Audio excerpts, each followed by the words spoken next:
Ito, balita natin. Bukod sa pabumulitika, sinabi ng isang political strategist na layon din daw ni Hontiveros na tapyasan ang budget ng Office of the Vice President. Narito ang balita ni Carlo de la Peña. Sa ginanap na budget hearing ng Office of the President sa Senado, ay hindi napigilan ni Vice President Sara Duterte na barahin ang paraan ng pagtatanong ni Risa Hontiveros. Ani VP Sara, pinopolitika ni Hontiveros ang hiling na budget ng OVP para sa susunod na taon. Madam Chair, this is an example of politicizing the budget hearing through the questions of a senator. Kaya para kay Malutikia, isang political strategist, bakit pabubusisiin ni Hontiveros ang hiling na budget ng OVP kung sa umpisa pa lang ay nailahad at nailatag na ng Vice Presidente ang mga datos na kailangan malaman kung paano ginagamit ang budget ng kanyang opisina. I think this is the only agency that in the past two budget season where I saw beneficiaries broken down by areas. Anong ibig sabihin nun? Kung question ninyo ako, ito yung datos ko. So mag-usap kayo ng datos, wag politika. Ipinagtataka rin ito ang binanggit ni Hontiveros na fiscal space o ang kapasidad ng pamahalaan na maglaan ng budget nang hindi malalagay sa alanganin ang kalagayang pampinansyal ng bansa. Ba nag-create ng limited fiscal space? Hindi ba sa kanila dumadaan ang budget? Dahil alam ng mga congressman at senador kung nasan yan. Huwag silang magde-deny kasi sa bicameral, alam nila yan, nandun sila. Punto ni Tikia, malinaw na layunin lang ng namumulitikang senadora na bawasan ang budget ng OVP dahil sa nauna na nitong pahayag kasama ang kanyang partidong akbayan na isang malaking banta ang mga Duterte sa pwesto. Yung unang dalawa niyang tanong, that is not a policy question. Ang gusto niyang mangyari, may aalsin ako na item sa'yo. Kaya nga ready na siya eh. On the proper time, I will submit an amendment. Amendment to what? You want to cripple the office of the Vice President? Yes. Ngayon, hamon ni Tikia kay Hontiveros na para maging patas ang senador at hindi lang nasi-single out ang pangalawang pangulo pagdating sa budget, lalo pa at nasa minority ito, ay dapat siya ay minority. Ba't hindi mo questionin ngayon as a minority? Ano bang problema nitong NEP ni Presidente Marcos? Sa budget hearing ay malaki ang pasasalamat ni VP Sara sa suporta na nakuha niya mula sa halos lahat ng senador sa panukalang budget ng OVP para sa susunod na taon. Para sa Diyos at sa Pilipinas kong mahal, Carlo de la Peña, SM9 News. Sila po ay lumalapit sa Office of the Bukod tangi na si Risa Hontiveros lang pala talaga namang gagamit ang hindi pumapabor doon sa 2 billion lang yata yun yung hinihinging budget ni Inday Sara actually si Chis Escudero ay wala naman daw problema doon sa hinihinging budget ni Inday Sara, pero ito si Risa Hontiveros dahil nga doon sa ang apelyido ni Inday Sara ay Duterte, kaya itong si ay triggered. Bakit meron tayong mga senador na ganyan, no? Manggagamit, Parang ang silbi lang nila maging attack dog laban sa mga Duterte. I mean, binoto kayo ng tao, hindi para maging taga-kahol laban sa mga Duterte. Pero ganyan lumalabas So nasasayang, again, another nasayang na resources ng ating kaban ng bayan, itong ginagawa ni Hontiveros. At saka Coach Oli, sinisilip niya yung libro ni Inday Sara na naipadala na sa kanya at nabasa. Samantalang yung administrasyon nga ni Pinoy, lahat sila may libro Si Leni Robredo nga may libro din tungkol sa asawa niya Pera ng taong bayan yung ginamit doon. Hindi ba? Hindi lang yun. Si Mar Rojas doon sa Yolanda, may libro din siya, may comics pa siyang pinalabas. Ang dami yung mga ganyang galawan. Bakit noon hindi nyo naman sinisita? Tapos ngayon, pag si Inday Sara na, naturalmente, dati siyang taga-DepEd, so talagang malapit yan sa mga kabataan at napakaganda naman nung napakaganda naman nung mensahe nung kanyang libro dahil tungkol ito sa mga totoong kaibigan. Dahil ang mga Duterte ay nabudol na ng mga nagpapanggap na mga kaibigan nila, ay dapat talaga ma-instill sa isip ng mga kabataan na hindi ka dapat basta-bastang nagtitiwala. Dahil etong mga kaibigan mo, na akala mong kasama mo mula sa hirap at ginhawa, ito mismo ang mga tutuklaw sa'yo. Nangyari yan, mga bossing, dito sa Davao, dito sa KOJC. Si Pastor Apollo Kibuloy, napakarami niyang pinagkatiwalaan ng mga tao, tinanggap niya ng buong buo, tinulungan niya. Pero ano ang ginawa sa Kingdom of Jesus Christ at sa Kanya? Sila pa ngayon yung mga nangunguna na nagpe-persecute sa Kanya kahit na wala namang katotohanan. Alam din nila sa mga sarili nila na walang katotohanan itong mga ipinaparatang nila kay Pastor Apollo Kibuloy. Ganun din kay Inday Sara.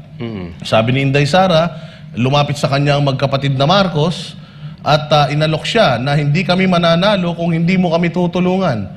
Kaya tumulong si Inday Sara kapalit ng pagpapatuloy ng lahat ng nasimulan ng kanyang ama. It turned out na ngayon, wala na itong mga, itong mga proyekto na to, unappropriated na po, ibig sabihin, borado na. So, talagang binudol nila si Inday Sara, ginamit lang talaga nila si Inday Sara. Magkapatid na, Marcos, kasama si Amy. Kita nyo, sino ang naglabas? Netong galit na galit si Amy sa administrasyon, Galit na galit si Amy Marcos sa mga ginagawa di umano ng kanyang kapatid at ng mga sekretary ng kanyang kapatid. Pero siya pa mismo sa kanyang initiative, nilabas niya yung listahan ng mga senatoriables under the administration ticket, kasama yung mga nasa administrasyon ng mga secretary. Ayan, kitang-kita nyo dyan sa screen. Si Amy Marcos, hindi natin talaga, ako personally, wala akong tiwala talaga dyan. Kasi sa totoo lang, alam mo lahat ng nagaganap sa angkan ninyo. Pero mas pinipili mo na protektahan yung pangalan ninyo kaysa yung bayan. Delikadong-delikado na ang bayan natin ay pinamumunuan ng mga sabog. Correct. Alam mo, para sa akin, pareha sila ni Senator Risa. Tamo si Senator Risa, sinisingle out po ito si BP Sara. Puro kay BP Sara. Samantalang sila dati galit ito sa mga Marcos. Pero ngayon, kinall out nyo ba si President Marcos ng drug test? Diba? Lantaran na yung mga ebidensya naglalabasan. Hindi po sa pinagbibintangan natin si President Marcos, pero kailangan man lang, call out nyo. Kaya ako nito, walang tiwala ako dito. Ako talaga, wala talaga. Pasensya na po. Pero wala din akong tiwala kasi marami nagtatanong sa akin, ano masasabi mo dyan kay Senator Amy, kay Senator Amy? Sabi ko, wala. Until i-call out niya yung kapatid niya na magpa-drug test. Yes. Puro salita lang yan Wala, ikita mo. O ano lumagpak ngayon? Kasama siya dun sa senatorial slate ng partido ng kanyang kapatid. Di obviously, lahat ng mga sinasabi niya, puro dakdak lang, kulang sa gawa. O sige nga, kung talagang naniniwala ka na hindi gumagamit ang iyong kapatid, bakit hindi mo i-call out ng drug test? At alam mo na dapat patunayan niya sa Pilipino kung yung kanyang kapatid ay adik or hindi. Hindi tayo nagbibintang. Pero obligasyon nyo patunayan sa mga Pilipino na siya ay fit.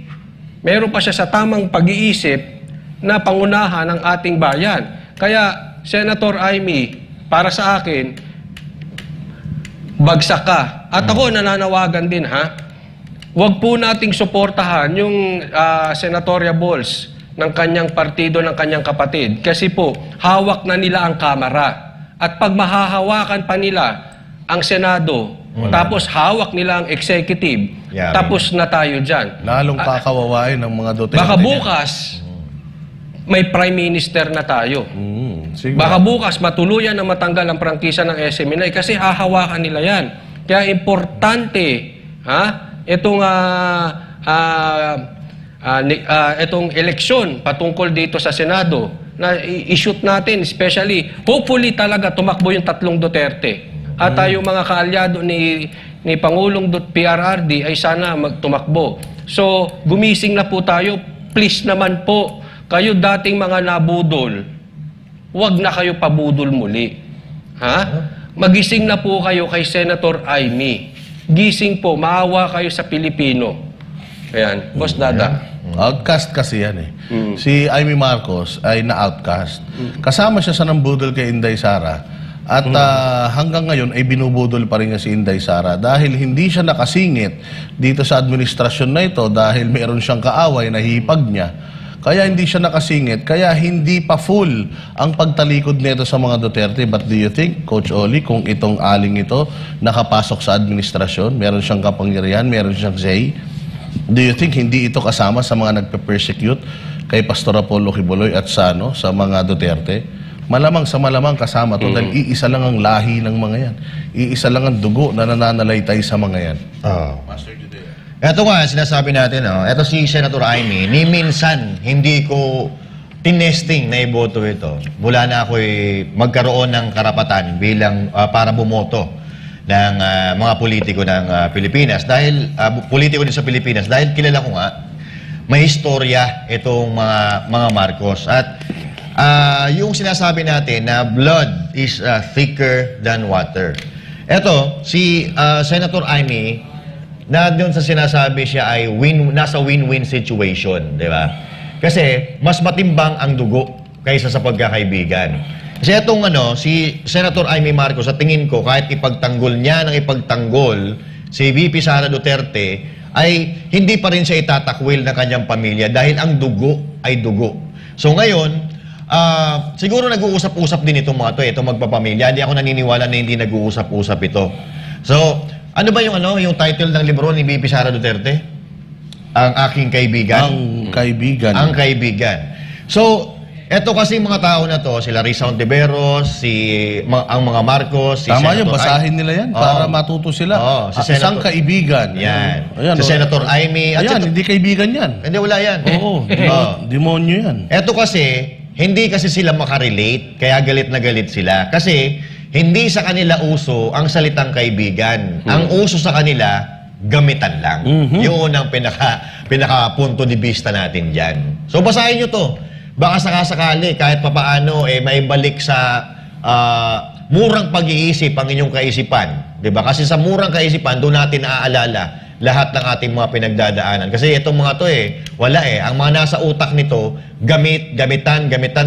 Kasi itong si Risa Ontiveros, may nakita nga akong picture kasama si PRRD sa stage. So ibig sabihin, tinulungan siya ng mga Duterte, pero ano sabi ni VP Sara Duterte? Matapos niya manalo, ang unang-unang politiko na kanyang binanatan ay si PRRD. Ayan tinulungan niya ni VP Sara Duterte. Kaya kayo naman mga Duterte, matuto na kayo. matuto na kayo sa mga nakadikit sa inyo. Yun. Oo, kasi sa totoo lang, marami talagang mga manggagamit ngayon. At sigurado sa future, marami na naman yan.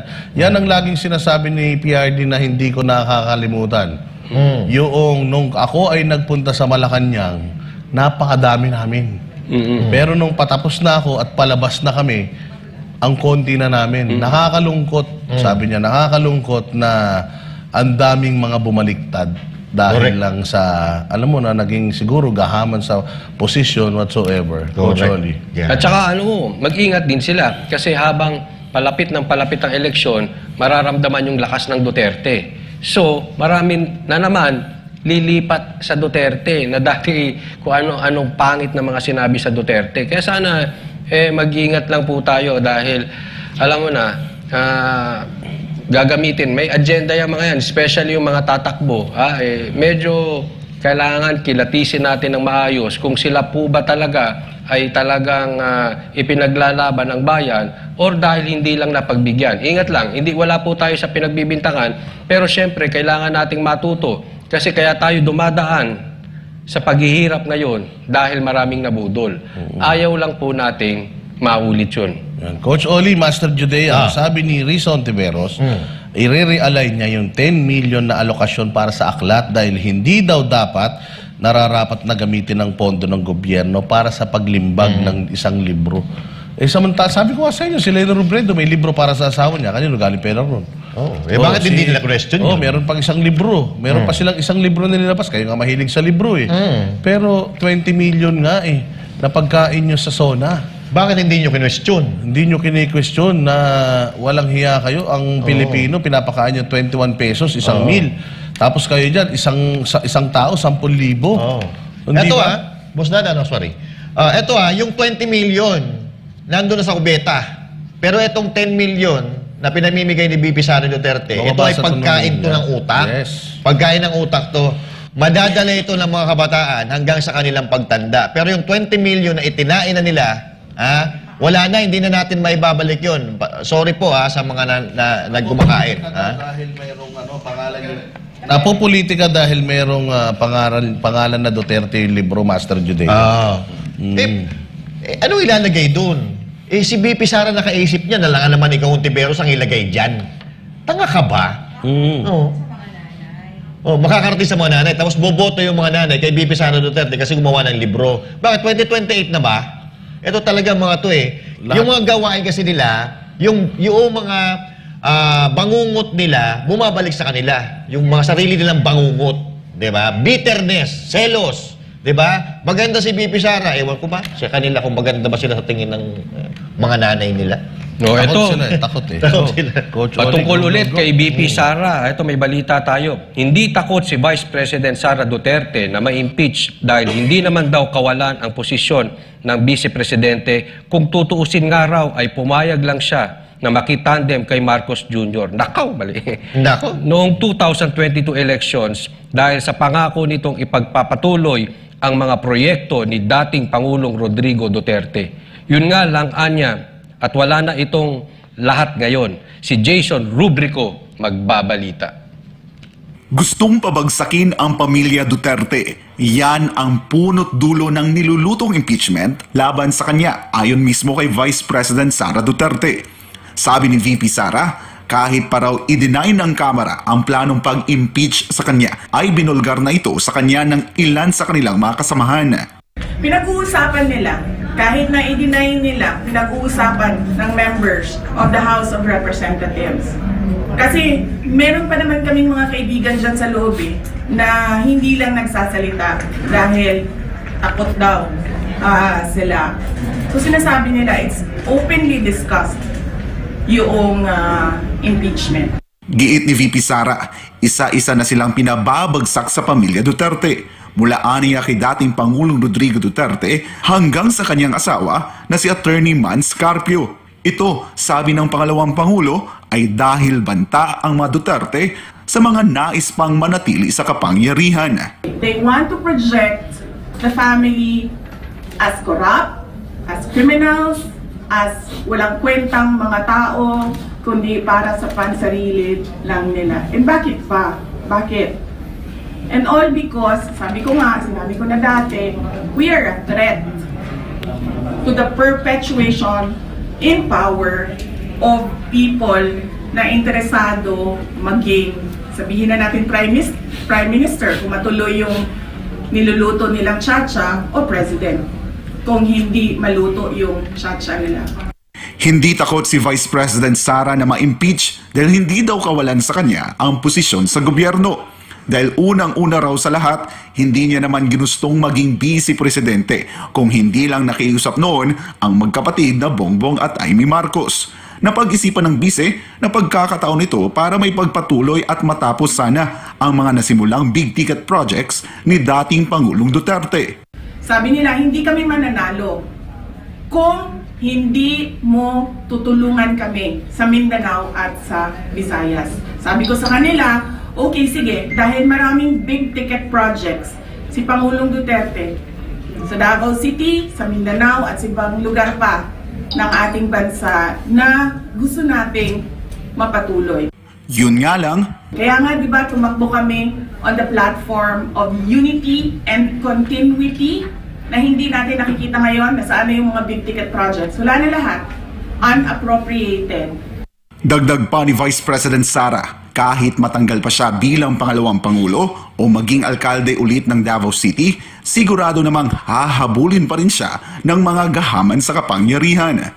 So, alam nyo, kahit matanggal nila ako as Vice President, hahabulin nila ako until the day na maupo sila sa 2028. Pagbibigay diin pa ng pangalawang Pangulo, hindi problema sa kanya sakali mang magkahiwa-hiwalay ang dating magkakasama sa politika dahil wala namang katiyakan sa larangang ito. Pero ang hindi niya gusto, Ang hindi ko nagugustuhan ay yung pambabastos. Yun. Pwede naman tayo maghiwalay sa politika Huwag lang maging bastos. pero nagsisisi kaya si Vice President Sara na tinulungan niya noon si Marcos Jr. sa eleksyon na naging katandem din niya sa tinaguriang Uniteam? Do I regret helping? Do you want to answer the question? Yes. Or ano mo masagot? Para sa Diyos at sa Pilipinas kumahal, ako si Jason Rubrico, SMNOI News. So yun ang ano, ang lupit talaga ni BP Sara. Kumakaldag na, lumipad na ang agila. At ang abangan natin, yan, abangan natin kung sino ang kanyang unang dadagitin. Yan. Gocholi, may sasabihin ka ba doon? At least natuto na siya. Yeah. Sabi nga natin kung saan si BP Sara, doon tayo. Oh. At least natuto na siya, gumising na siya, inamin niya, diretsahan na halos siya na siya ay nabudol. At eto na, simula. Sabi ko nga, tama lang yan kasi yung inaabangan nating buwan at oras, parang tumatama doon sa mga aksyon ni BP Sara. Iyon. So ngayon, doon sa statement ni BP Sara Duterte, siya ay nagsisisi na tumulong siya. So ito mga kababayan ay indirect statement saying na nabudol ako.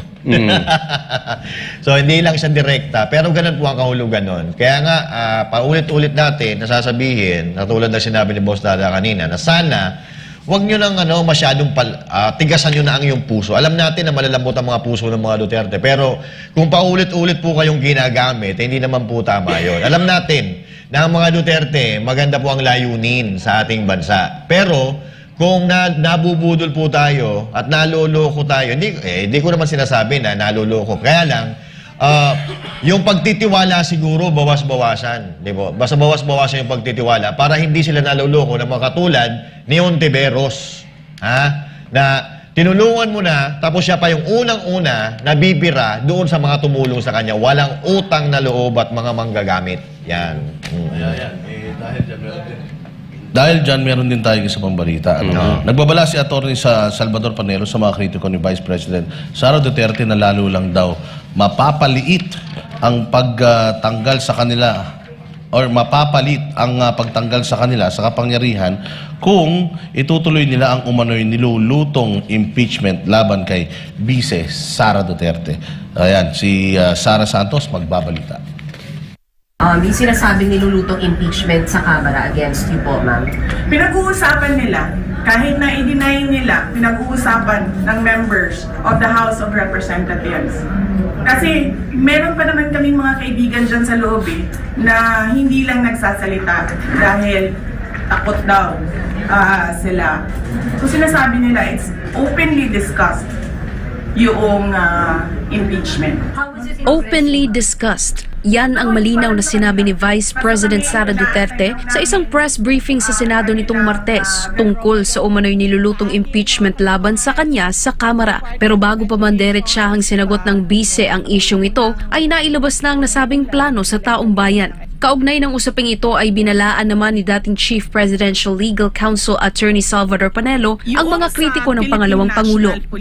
Wala ako nakikitang impeachable ground. Alam mo, impeachment proceedings is a numbers game. Pag inuutos siya ng kung sino man ang bossing nila doon, Speaker Martin o kaya Presidente Marcos Jr., tutuluyan siya. Ito ang aking babala sa inyo. The moment you do that, file kayo ng impeachment, lalong malalapit ang pagkatanggal nyo sa kapangyarihan sapagkat magiging illegal. Giit ni Attorney Panelo, lahat ng iligal na bagay ay hindi nagtatagal sapagkat ang taong bayan na nagluklok sa mga nasa kapangyarihan ay hindi papayag na mangyari ito. Ang kasaysayan ng ating bansa, lahat na nangabuso, kahit na medyo matagal ang reaksyon, pero merong reaksyon. Tandaan niyo po yan. Ituloy niyo yan at madadali ang pagbagsak ng inyong pag-aabuso dito sa ating bansa. Isinusulong ni Attorney Panelo ang Duterte-Duterte tandem para sa 2028 presidential election. Si VP Sara para sa Panguluhan, habang ang ama naman niyang si dating Pangulong Rodrigo Duterte para sa pagka-Vice Presidente. Siya ang pinakamalakas na kandidato sa Panguluhan sa 2028. Lalong-lalo na pag ng Vice Presidente niya natatakbo ay si Digong, wala na, game over. Duterte tandem sa 2020. Para sa Diyos at sa Pilipinas kong mahal, ako si Sara Santos, SMNI News. Tapos, Etong mga Duterte naman kasi, Coach Oli, Master Judea, hindi naman ito takot kasi talagang ma-impeach eh. Hindi naman ito takot matanggal sa posisyon. Kahit naman si Tatay Digong, kita nyo naman, hindi ba inano natin? Pinilit pa ng sambayan ng Pilipino yan para tumakbo. Binudol pa nga yan ni sino yun? Yung DILG secretary, hindi naman secretary, personal Si niya. Dino. si Dino, Si Martin namatay na. Dino. Oo, inano pa yan para nagtumakbo siya nag-file ng certificate of candidacy tapos nag-back out siya. Yeah, yung tapos slot niya, bigyan kay PRD. PRD yung kanyang backup. So walang nagawa si PRD dahil siya yung nakalagay doon, tumakbo siya. And si Inday Sara, nakita naman natin na pinipilit natin tumakbo yan. Ayaw naman talaga niya. Until nabudol lang naman talaga nitong dalawang magkapatid eh. Ayaw naman talagang tumakbo ni Inday Sara eh. Sabi nga ni Inday Sara, somewhat blessing in disguise yung kanyang pagkapanalo ng Vice President. Kasi kung hindi siya VP ngayon at siya ay threat sa 2028 sa mga pangarap sa politika nitong mga hinayupak na mga demonyong ito, sigurado, kinakawawa na siya ngayon. Baka pinapa-impeach na yan, sinuspinde, lahat ng kahayupan ginawa na nila para lang ayan ay mawala sa pwesto. Dahil threat nga sila eh. Correct. So hindi patay gutom ang mga Duterte sa kapangyarihan. Pastor Apollo Kibuloy, hindi rin yan mahilig sa politika. Kaya hindi threat sa inyo itong mga ito. Si PRD, kalahati pa lang daw nung kanyang last term, nagliligpit na to. At talaga namang gustong-gusto na nitong bumalik sa Davao. Ito lang ang nag-iisang presidente na nagkaroon pa ng Salamat PRRD tribute. Correct. May libro at the same time meron pang yung Salamat PRD pa-concert para sa kanya doon sa Luneta. Nandun tayo, Boss Dada, di ba? Nandun tayo. Bukod tanging presidente ito na ganyan. Nag-iisang presidente na nung umalis, pinasasalamatan ng tao, halos ayaw pa, gusto pa nga nilang i-extend eh. Yes. Etong ngayon, hindi pa nangangalahati, gusto ng Madugtungan. Ma-extend na agad eh, no? hindi na magising eh. Galit na talaga yung mga tao, sa totoo lang. Laman na tong mga nasa gobyerno ngayon ang dasal nila. Yan. Palagay ko, medyo praning lang eh. Baka kasi nga, meron silang nakikita na wala naman sa katotohanan. Kaya, again, babalik tayo dun sa drug test. Kasi syempre, baka kung ano-ano naiisip nila, hindi ko alam kung bakit takot na takot sila sa Duterte. Hindi lang sa Duterte kasi yung issue na yan, matagal na yan eh. Ultimo, may mga nagkukwento sa atin. Pagka ikaw ay nagpunta ng Davao, kina-question. May mga ganyan. Ganyan po katindi yan. The Duterte itself and then Davao, ayaw na nila. Ayaw nilang naririnig yan. Talagang malaki ang pagka-insecure nila dyan sa, again, Duterte and Davao. Pero pag in-impeach nila yan, nagsimula talaga. Gulo yan.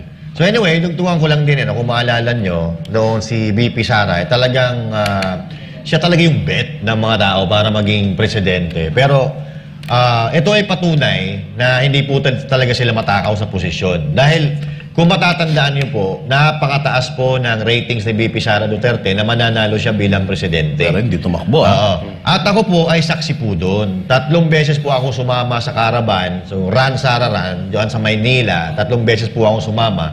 At napakarami talaga ng nananawagan. So, ibig sabihin lang noon ay mananalo si VP Sara Duterte. At ganun din po yung tatay. Yung tatay na si PRRD, nung panahon, nung pandemic, nung pandemic, meron silang talk to the people, di ba? Nagkaroon ng diskusyon yan kasama yung mga AFP, PNP, lahat ng sekretary na kanyang binuo. At nagtanong siya kung ayaw nyo ba sa pamumuno ko. Pag may tumayo na isa dyan na nagsasabing ayaw sa aking pamumuno, magre-resign ako bukas na bukas. Pero walang tumayo. Hindi siya nag-resign. Yun ang ibig sabihin na ang mga Duterte ay hindi matakaw sa kapangyarihan. Dahil pag may tumayo doon, kahit isa, si PRRD, automatic magre-resign kinaumagahan. Kaya lang, walang tumayo eh. Nag-stay siya sa pwesto. Pero meron tayong, bago tayo magpapos, meron tayong breaking news. Mga bossing, dahil ito daw po si Attorney Torion ay inoferan ni General Silo at ang offer daw po ay tungkol ito sa kaso ni Pastor Apollo Kibuloy. Ang offer daw po, unang-una, Ano no? Ito is Pakinggan po natin mabuti Silo, ito. East Wincom. Yes, East Wincom. Oo. East Min. East Wincom. Eastern Mindanao. Eastern Mindanao, Command. Oo. Ayan. So, sabi nila, ay no extradition and no extraordinary rendition, and US would not interfere in judicial proceedings, which is, alam naman natin, yun talaga ang gusto ni Pastor Apollo Quiboloy. Pangalawa, if Pastor would submit to the jurisdiction of the court, he will be on house arrest at a place of his choosing. Pangatlo, there will be a media blackout at tutulungan daw siya sa acquittal ng kanyang mga kaso.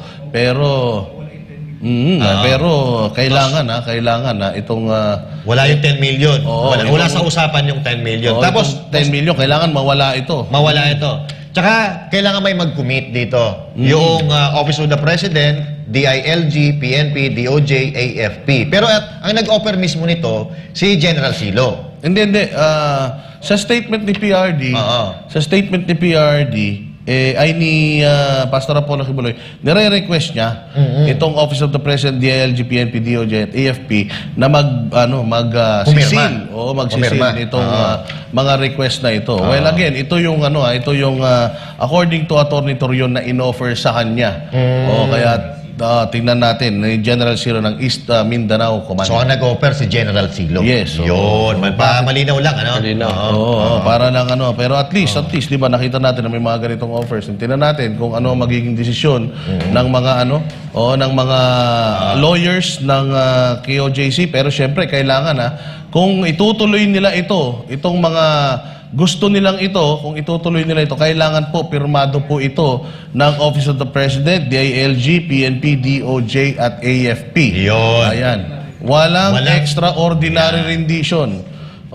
Si Pastor Apollo Quiboloy po ay sasagot sa lahat ng mga paratang sa kanya dito sa Pilipinas. Basta walang extraordinary rendition, tanggalin yung 10 milyon na nakapatong sa ulo niya at kailangan pirmado ng OP, DILG, PNP, DOJ at AFP. Okay, malinaw po yan Malinaw po yan. Malinaw po. Yang claim na yan. So yung 10 million, buburahin yan. Buburahin. Basta mag-commit sila at walang extraordinary rendition. So hindi pagkakanulo si Pastor Apollo C. Quiboloy sa Amerika. Dahil dyan, meron tayong balita. Go. Ipinag-uutos ng Department of Justice o DOJ ang pagkakaroon ng investigasyon kasunod ng umano'y illegal na paglabas ni dating Bamban Tarlac Mayor Alice Guo ng Pilipinas. Samantalang, notary public kung saan nanumpa si Alice Guo nakatakdang magsumite ng affidavit sa DOJ para patotohanan na nakaharap pa nito ang dating alkade noong nakaraang linggo para sa paghahain nito ng kontra sa laysay. Si Margot Gonzales magbabalita. Nabunyag sa pagdinig ng Senado na nakalabas na ng Pilipinas si dating Bamban Tarlac Mayor Alice Guo na kinumpirma naman ng Presidential Anti-Organized Crime Commission o PAOK at Bureau of Immigration o PI. Base daw sa record ng foreign counterparts, July 18, dumating sa Kuala Lumpur, Malaysia si Guo mula Denpasar, Indonesia. July 21, dumating ito ng Singapore mula Kuala Lumpur. August 18 ang dumating naman ito sa Batam, Indonesia, galing Singapore, sakay ng ferry boat. Ayon sa BI, illegal na nakalabas ng Pilipinas si Guo dahil hindi ani ito dumaan sa required procedures sa paliparan o maging sa mga seaport. Ayon kay Immigration Commissioner Norman Tencinco, si Guo na ang totoong pangalan ay Guo Waping ay illegal na nakabiyahe papuntang Malaysia noong pang Hulyo. Illegal din itong nakaalis ng Malaysia at nakalipad papuntang Singapore kasama mga kapatid nito na sila Sheila Lial Guo at Wesley Lial Guo noong July 21. Paglilinaw naman ni Tencinco na ang pag-alis ni Guo ay hindi nakarecord sa centralized database ng BI kahit pa nga mayroong ILBO o Lookout Bulletin Order na naka-issue dito.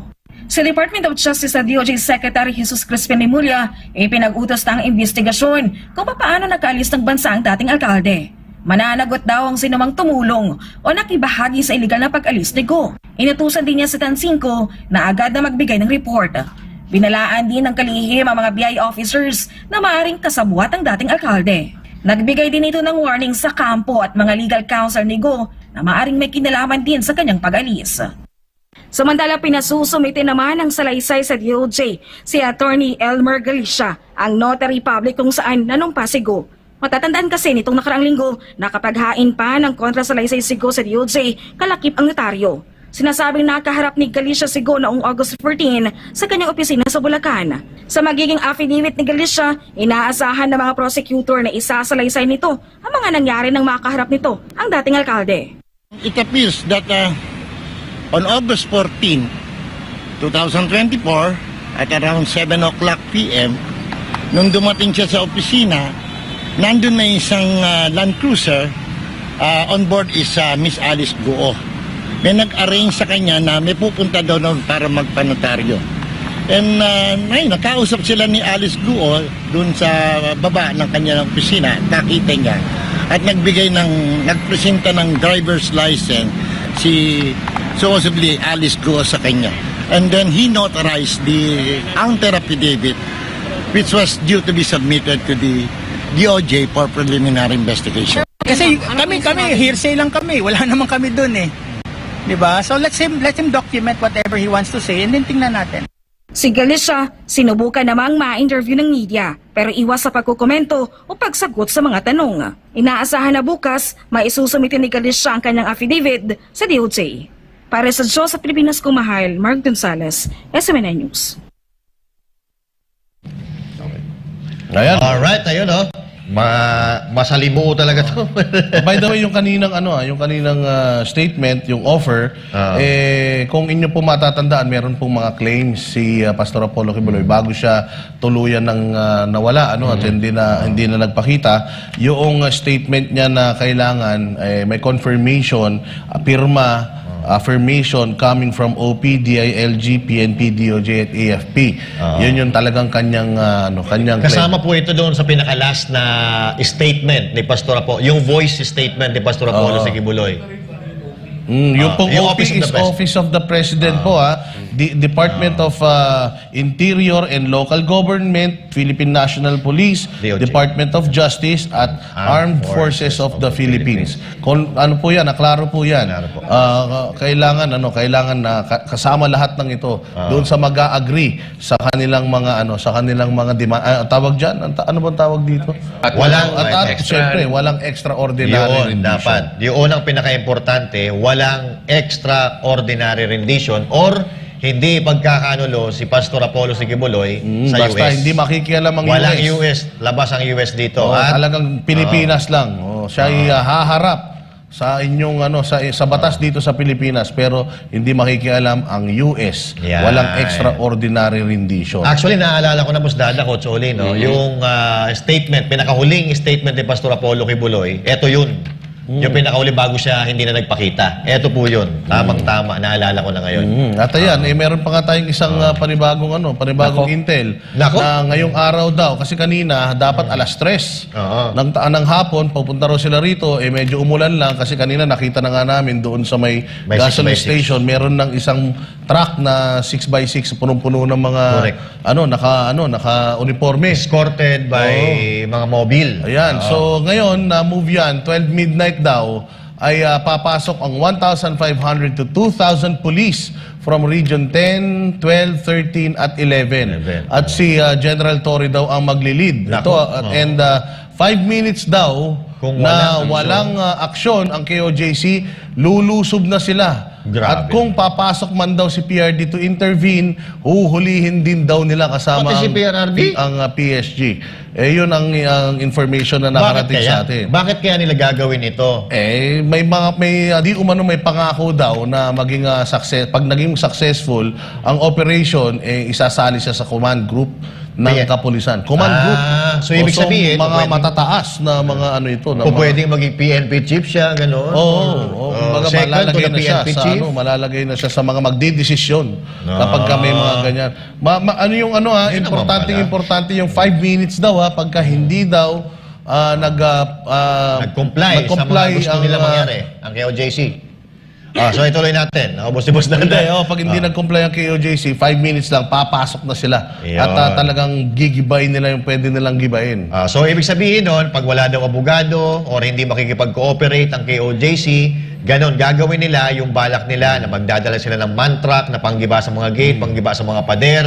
Yun. Pero handa naman po dyan. Bakit kaya madaling araw? Alas 12 na madaling araw. Ano ba't gusto nyo lagi sa dilim? Mga hari ba kayo ng kadiliman? Di baka magtatanim. Kasi pag umaga, pag nagtanim ka mga makikita. kampon pala. Mga kampon ba kayo ng kadiliman? Bakit gusto nyo lagi sa dilim magsipunta rito? Yan nga, diba? Porkit hindi kayo makikita niyan. Pero huwag kayo magalala, dito Barateros. Iko-cover po natin yan from all angles. At susundan po natin sila kung saan man sila magpunta. Again, wala pong anything dito sa loob. Pag may nakita sila, tanim yan. Sigurado tayo dyan. At balikan lang po natin, balikan lang natin yung sinabi ni Sir Jason Rubrico kanina. Kung ano ang inaasahan nila, kung anong panawagan nila, matiwasay, sundin lang po ang protocol, sundin ang batas. Yun lang po ang importante para wala pong masasaktan. Yes, at nangako po dyan sa Senado, si Secretary Abalos na magiging mahinahon, matiwasay itong mga ganitong pagkilos. Kaya po sana, Secretary Abalos, ay kayo po ay maging totoo sa inyong tinuran, lalo kayo po ay under oath dyan po sa komite ni Senator Bato de la Rosa. Hindi naman po natin pipigilan itong PNP na gumanap sa kanilang tungkulin, basta lamang po kayo ay sumunod doon sa mga panuntunan. Kailangan lang po, ilagay lang po natin sa ayos. Huwag pong bara-bara. Hindi po pwede na kayo po ang masusunod dahil unang-una, meron lang po kayong alias warrant of arrest at wala naman po kayong search warrant. So magpaalam po kayo ng maayos, nandiyan dyan po mga abogado, maipag-usap po kayo ng maayos, nagawa ng NBI, sana ay magawa rin po natin. Overkill yan. Yan po ang masasabi ko dyan. Kasi kahit anong sabihin natin na maayos yan, at kung ito ay totoo at lulusob sila, bakit kailangan ng 1,500 to 2,000 na pulis? Ano plano nyo? Hindi ko sila maintindihan. Kung may hahanapin sila dito, yes, gagawin nila ng maayos, pero hindi na kailangan yung 1,500 to 2,000 na pulis. Anong kalokohan yan? Kaya ako, pasensya na, sabi ko sa inyo, wala akong tiwala dun sa pangako ni Secretary Abalos. Kasi kung matutupad yan, dapat walang ganyan. Wala nang pagsugod na ganyan. Kung merong magsasaliksik man sila, siguro mga iilang pulis, titingnan nila, hanapin nila, etc. Wala na yung susugod pa kung walang reaksyon ng KOJC, papasok, pati kung maghihimasok si PRRD, pati siya, huhulihin, pati... Bakit may ganun? Kaya, alam mo, samahan niyo po kami sa pagbabantay dito sa compound ng KOJC. Kahit po kayo ay nasa malayong lugar, malaki po ang maitutulong nyo. Ikalat po natin ito kung sakaling sila ay gagawa ng mali at wala sa ayos. But then again, para sa akin, wala na sa ayos agad. Yung ganong karaming pulis, that fact, talagang mali na po. So, hindi ko maintindihan. Kaya po, samahan nyo at pag nilive namin, ikakalat po natin yan. Ang dami nilang naiisip. I mean, hindi ba kayo makamove on? Isa lang yung plano nyo dito, si Pastor Kibuloy. Ang daming problema ng Pilipinas. Ang daming krimen sa buong Pilipinas. Bakit, Tore, hindi kayo maka-move on dito sa KOJC dito sa Davao?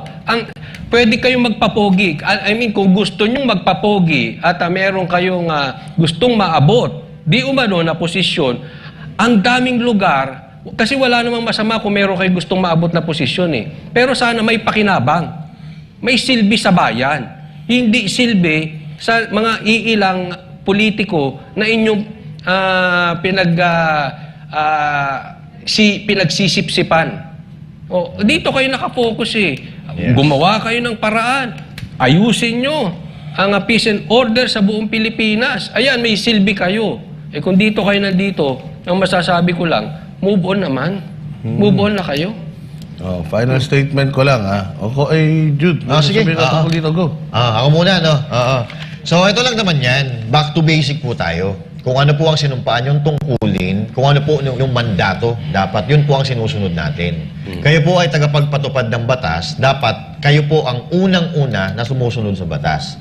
Ang panawagan lang po namin dito, daanin po natin sa tama, idaan po natin sa tama, idaan po natin sa legal, idaan po natin sa tamang proseso. Kasi ang pinapasok niyo po dito ay hindi naman mga kriminal. Araw-araw po kami nandito, uulitin natin. Wala po na illegal na makikita dito sa loob. Lahat po dito ay naaayon sa batas. Ang mga tao dito, mababait, mga madasali. Nakikita niyo naman po dyan, naririnig niyo sa labas kung anong oras sila nagdadasal, anong ginagawa nila. Kasi naka-broadcast po yan dyan, May may speaker po sa labas. So, back to basic lang po tayo. Kayo po ay tagapagtanggol ng mga ordinaryong Pilipino. Kayo po ay tagapagsaayos ng katahimikan ng Pilipinas. Kayo po ay dapat pumoprotekta sa mga ordinaryong Pilipino. At sana naman, maramdaman natin o maramdaman ng mga ordinaryong Pilipino na pinoprotektahan po ninyo ang taong bayan at lalo-lalo na ang sambayan ng Pilipino. Yan, maraming salamat po. Ayan, ako lang, isa naman sabi ko, gulo-gulo ng bayan natin. Katulad na lang dito kay Alice Guo. Nung una, gusto nyo ipa-deport. Ngayon, umalis ng Pilipinas, gusto nyo pabalikin. Ano ba talaga? Masyado na kayong aligaga. Noon, gusto nyo paalisin. Ngayon, na umalis, gusto nyo pabalikin. Kayo talaga, di na kayo maintindihan. Sa mga kapulisan, basta nasa maayos lang po. Wala po tayong problema. Hindi po nag-obstruct ang KOJC sa rule of law. Kailangan lang din po talaga kayo ay mag-adhere doon sa rule of law at sa protocol. Huwag nyong isipin yung sinabi ni Marbil na wala na kaming mahuhuli kung hindi kami susunod. Kung susunod kami dyan sa mga protocols na yan. Please lang, sundin po ninyo yung protocol, sinumpaan po ninyo yan. Kapag lumabag po kayo dyan, huling-huli po kayo sa lahat ng mga lente ng mga camera namin. Ayan, Master Judea, final. Okay na ako. Ito masasabi ko sa kanila, Nakafocus kasi kayo dito, kaya ang dami nyo napapabayaan. Tingnan nyo si Alice Guo, wala. Di ba? Ang dami, gaya ng sabi ko, ang dami nating dapat asikasuhin. Hindi lang po si Pastor Gibuloy, hindi lang si BP Sara, kung saan kayo nakatutok.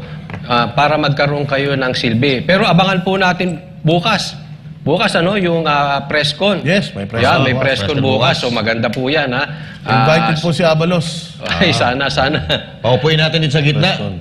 So yan, inaabangan po yan. Okay? So bukas po at tandaan, ang Banateros po, araw-araw, Monday to Friday, 8 p.m. po. Yan. Kita-kita po tayo. Ako po, si Coach Oli. Ako naman po, si Master Judea. At ako naman po si Boss Dada para sa Diyos at Pilipinas nating mahal. Nating mahal.